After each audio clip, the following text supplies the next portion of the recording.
Happy Friday. Another week. It's Lana here from the Schoolhouse for Art. I'm actually back in Schoolhouse again today. We have another launch event here with Brenda Malley doing seascapes in oil with the palette knife. And I have to just say that the team out in Schoolhouse could not be more welcoming and inviting and just hospitable to having us on board here. To give House the plug it deserves, I've even brought my young family out. So I have two small kids and they came out to the playground. There's a maze here. We had lunch in the cafe when we were preparing our art room for the next event. So people have also asked for me to use this space to fill in some information on the Schoolhouse, so what's going on with us. We are running our second event at the moment out in the new venue in House. And in Enniskerry we have quite a few classes starting again after the Easter break. Some started this week, so we had practical drawing with Vincent Keeling. We've spring flowers, skies and watercolour with Yanni Petters starting today. And we have then a plethora of other classes starting next week. So beginning working in oils with Sinead Lawless, I know has a few spaces left. Painting a portrait from a photograph with Lynn Kennedy on a Tuesday evening, has a couple of spaces.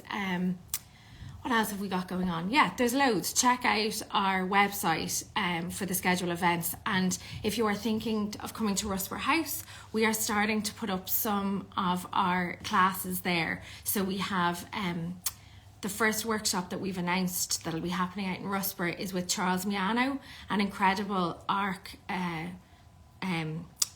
artist is coming out in August for 2 weeks. So there's a figure drawing course for 5 days, and then there'll be a portrait painting course for 5 days with Charles Miano out here.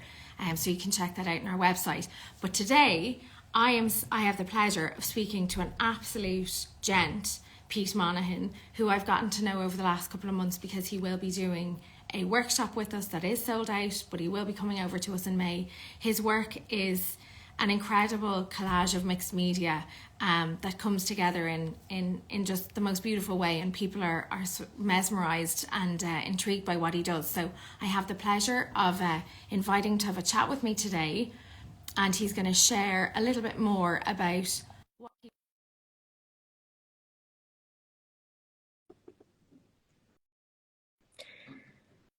So let's see. Here we go. There he is. Hi, Pete. Hi, Lana. We have arrived at this moment. How are you doing? I'm okay, thank you. I'm good. How are you? Yeah, good. I think the week started really stormy, so there's a lovely calm kind of blue sky over here. Are you in Wales? Yeah, I'm in Wales. I'm in the studio, and it's nice and calm here as well. It was lovely and bright yesterday, but it's not quite so bright today, but it's okay. It's not windy and rainy like it was. So yeah. Well, thank you for your time this morning. It's a pleasure to talk to you again on our live. Are you in your studio this morning? I'm in the studio. Yeah, I'm in the studio. I'll try and give you a shot. Yeah, there we are. There we are. This is where I work. So it's a very small studio, sort of 3 meters square, but it's quite. It works really well because there are printmaking facilities in the main area just outside. Okay. And there are 7 artist studios here, and we've all got little rooms like this. But there are quite a few storage facilities as well, so you can keep shipping work out of the studio and using the storage space, which is handy. And do you find working along kind of in the presence of other artists a kind of like a good practice to have? Do you find it sort of gets you out there more? And well, it's good. It can be quite solitary, can't it? It's working so you can. It would be easy to get sort of bogged down in your own work and get cabin fever, I guess. And working other people are around, but they're not sort of intrusive, and it's okay. You know, it works quite well. So you see people when you go out and get a coffee, or you just sort of stop and have a chat somewhere, and it's really nice. It can be really nice. Yeah. There's some elements that are infuriating sometimes, but that's with everybody. That's true. That's true. I think because I think there's always that kind of fine line between enjoying your own company and being able to kind of get into a creative flow, but then needing a little bit of outside stimulus and conversations and human interaction to help kind of keep the blood moving. Yeah, it just helps that, you know, people are going through similar sort of ups and downs as you are, you know, and you're always talking about, well, have you got any shows coming up, or what are you working on, or, you know, we did a show together last year, which was very interesting. So yeah, it's good. It's a good environment to work in, and you know, it's a good space. Yeah. Well, I know your workshop with us has been heavily anticipated. We had it planned, I think, initially to happen, and then the COVID thing happened, and we had to delay it a little bit. But so we're delighted that it'll be jam-packed in May when you come over. But I did want to show. I don't know if this will work out, but I have some of your images on my computer that I wanted to show off, because I love how you do what you do, and to give context to the conversation that we'll have, I thought it might be nice to show some of your pieces, and they're just a beautiful I know you kind of describe it as mixed media, but what I loved to read as well was that neglected and dilapidated places are something that fascinate and inspire you, because I can totally share that. I think just that sense of history and the demise of what's happened to what you're looking at it's so nice to have it being captured in your style. It's something that I got interested in. Well, I suppose I've been interested in sort of architecture for quite a while, but it was when I was doing my MA over here in Aberystwyth in 2010, 11, 12, I got very interested in vernacular architecture. So I actually began looking at old filling stations, and I realised that the old filling stations had quite a history in that they had often been like the village forge, and they'd sort of grown out of that really. And a lot of them had sort of Art Deco frontage. So they were actually quite interesting buildings, even though they were all sort of oily and greasy, and, you know, and actually they were really struggling to survive in the face of sort of Tesco's filling station or Morrison's filling station or whatever. So they had quite interesting stories alongside the architecture. And then I got more interested in sort of farm architecture and how, you know, farms had sort of been built and added onto, and how it was all sort of functional and really truly vernacular and not sort of architecturally designed in a way. And I suppose Ireland is particularly poignant. It's got a real good story to tell really in that regard, in that, you know, there was this sort of bungalow bliss thing going on in the 60s, 70s, where a lot of the old cottages were sort of deemed, you know, that was a sort of a sign of the sort of stigma of the poor and downtrodden. So everybody sort of aspired to have these sort of new bungalows, and now it's only sort of now, you know, decades on, that people are realising, well, actually, the vernacular architecture was very sensible. If it was treated properly, these were very good, very functional buildings, and the bungalows are very often sort of drafty and falling apart now. Anyway, so yeah, interesting how it sort of we're coming full circle, I guess. Yeah, and how did you kind of rest on mixed media then to translate what you were seeing? Did you kind of experiment for a little while? Was it always something that interested you, that style?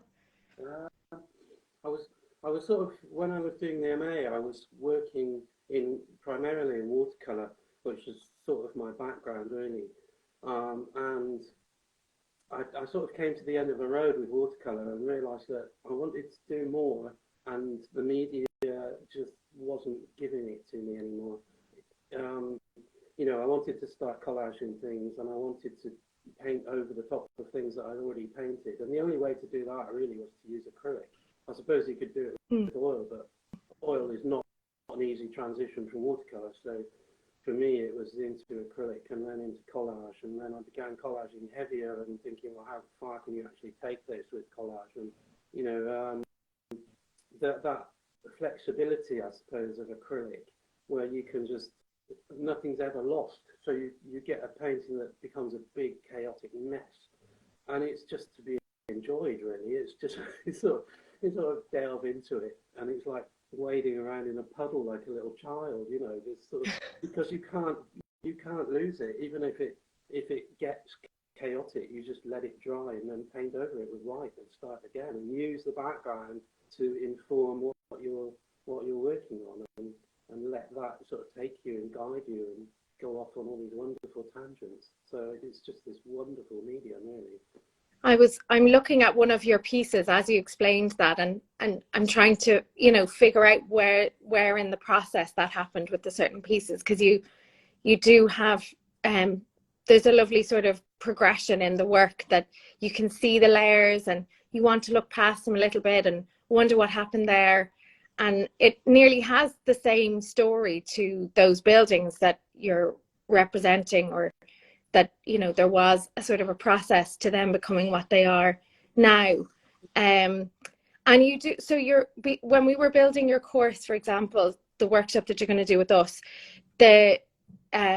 while you use a variety of materials, there are specifics that you kind of, they're your go-to kind of materials.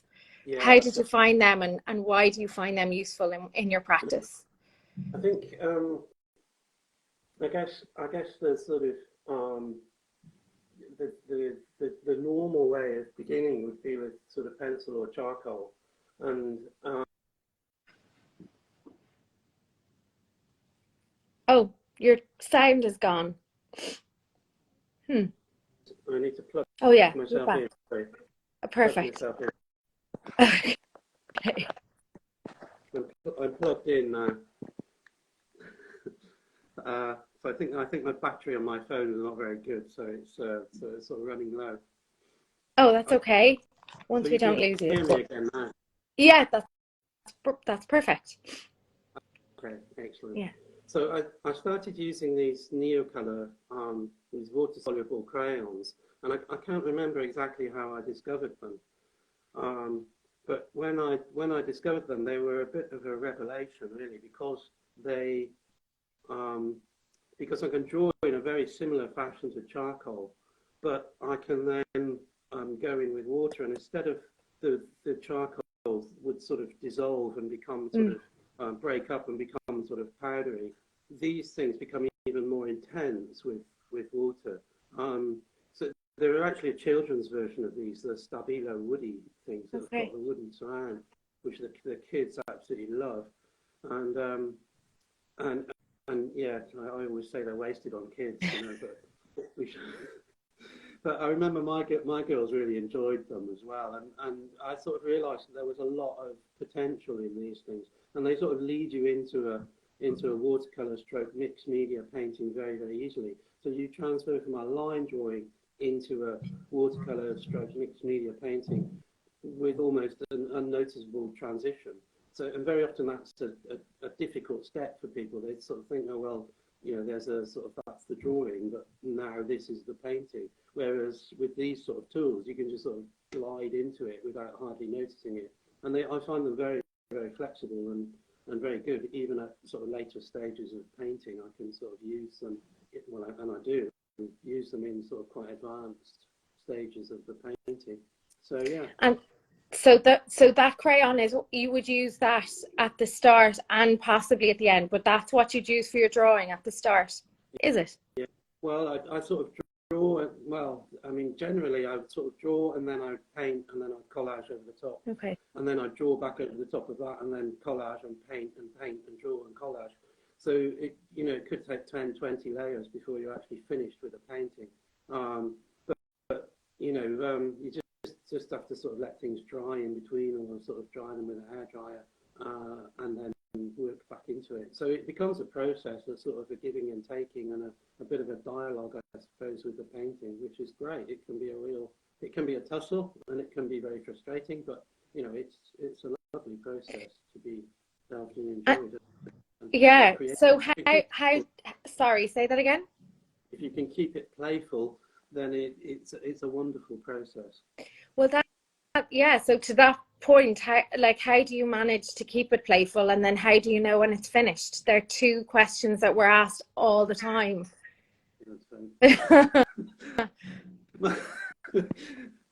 Well, I don't know. We'll have to do that in the workshop, won't we? But how do you know when it's finished? Experience and intuition, and generally only you know. But with experience, you do know. Very, very often, I think when we're starting out or when we're learning, we tend to finish off or try to finish off pieces too early rather than actually enjoying the process. So that's why I always sort of say in the workshops, you know, I don't expect anybody to come out with a finished piece. I think it's about sort of learning new techniques and actually celebrating the process of working, because you know, that's part of what we're about as artists, isn't it? It's what we do, and why shouldn't we enjoy it? It's not, you know, it doesn't always have to be a frustrating battle. You know, it can just be sort of wallowed in and enjoyed. And if we can get ourselves into that playful zone, and that is difficult sometimes. You know, we think art is like a dichotomy, really. It's like, on the one hand, it has to be sort of serious. We want to get better at it all the time. And on the other hand, we've got to be creative, which is playful. So how do you do both of those things? You know, it's like, well, you know, I think there are various sort of ways, depending on your own character, there are ways of getting into the playful zone. And very often that involves sort of, you know, drawing and making big messes and just bloody well enjoying it, actually. Sorry, I'm not allowed to swear on here. Oh, that's okay. That was a mild one. That was okay.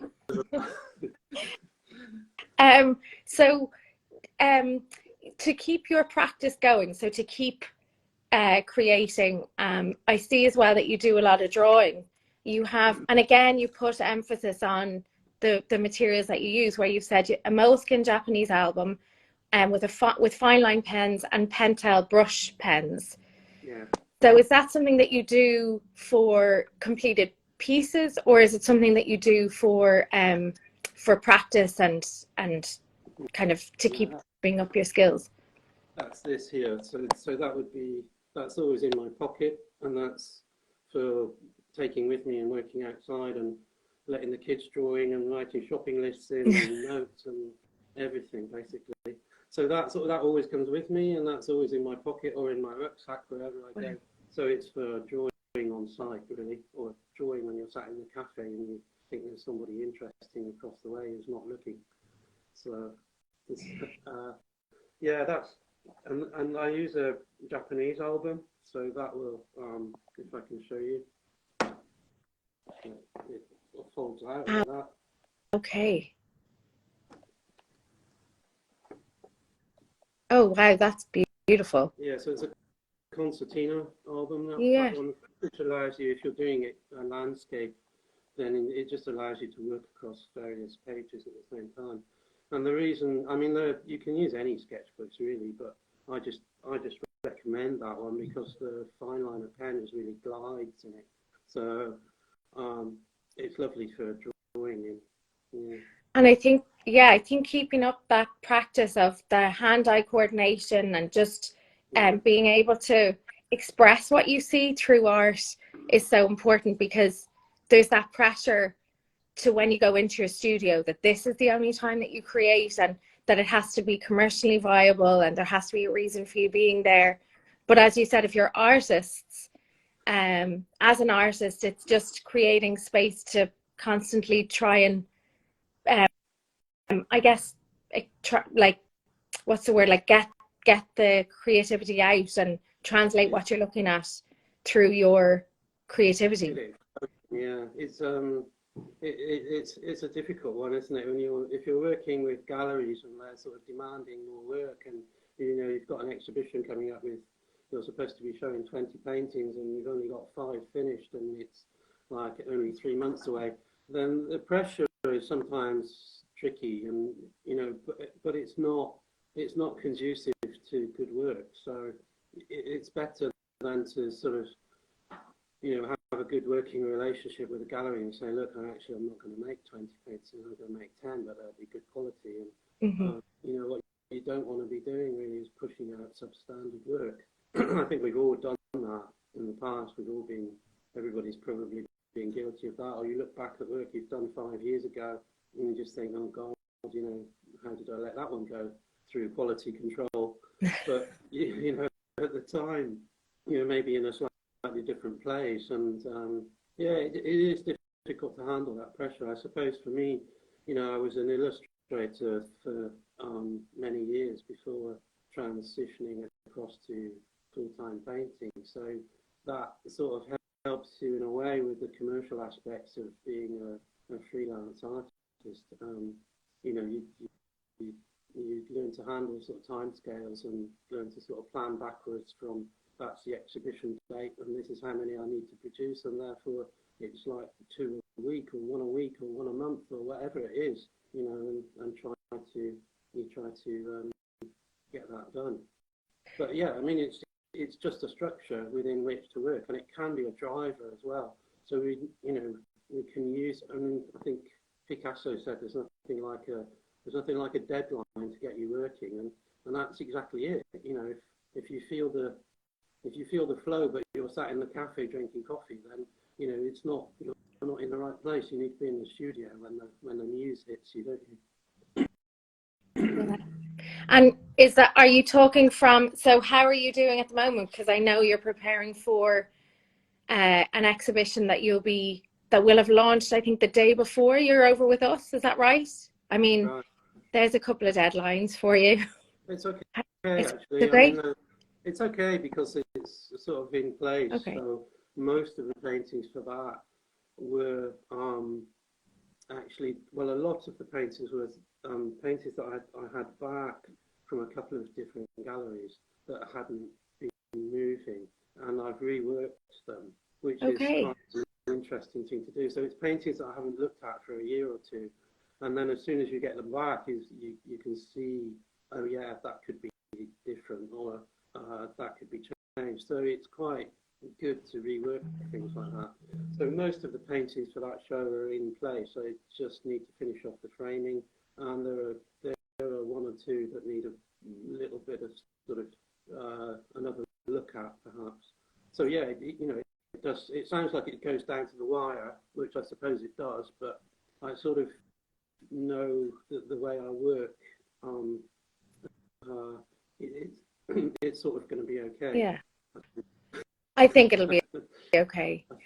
But I mean, that's a really interesting concept where that the work has come back and you've accepted them back for whatever reason, that they haven't moved in the galleries, and you've said, okay, let's look at these and let's make some decisions to then recreate and give them a fresh, some more of your magic and another fresh approach.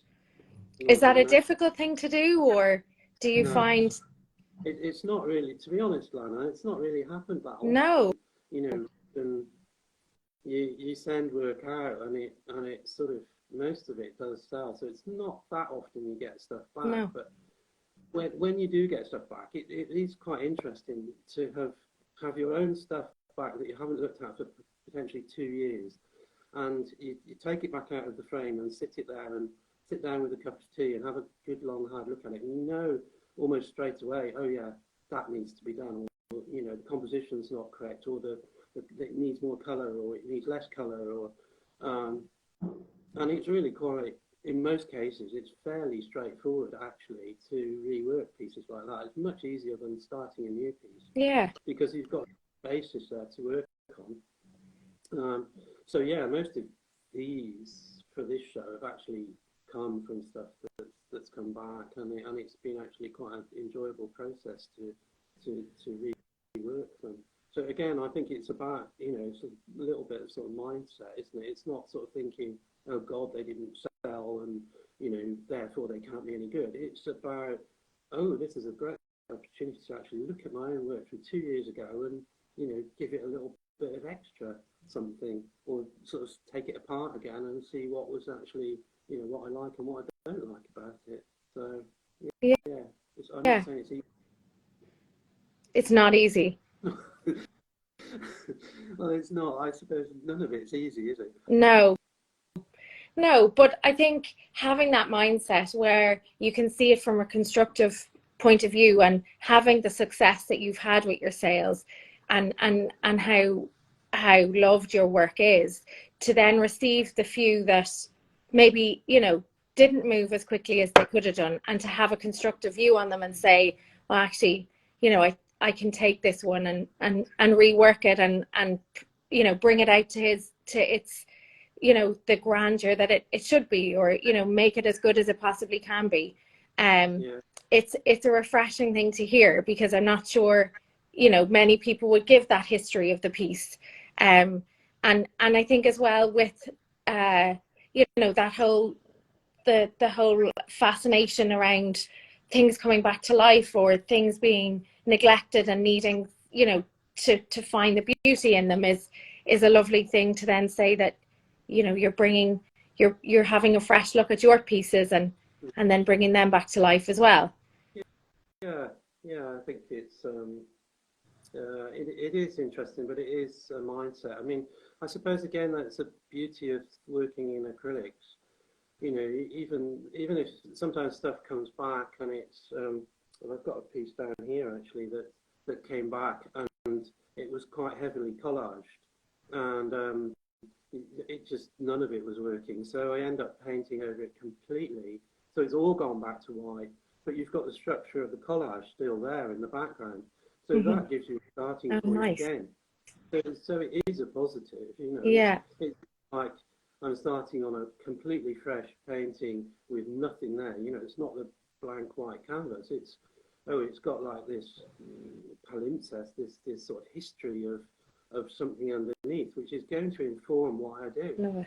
So it's really, you know, it's really interesting, and like I say, the beauty of acrylic is you can just white it all over and start, or white bits of it over and pick out the interesting bits, leave them, and you know, even during workshops, we very often get to the stage where people have sort of made a big mess, got it into the sort of chaos state, and are not really able to sort it out, and just sort of think, oh well, that's the end of it, and that's a really interesting stage, because actually if you let it dry at that stage and then use a thick white over the top, and not obliterate it completely but actually partially cover it with the white, you're very quickly into a new painting, a completely new painting.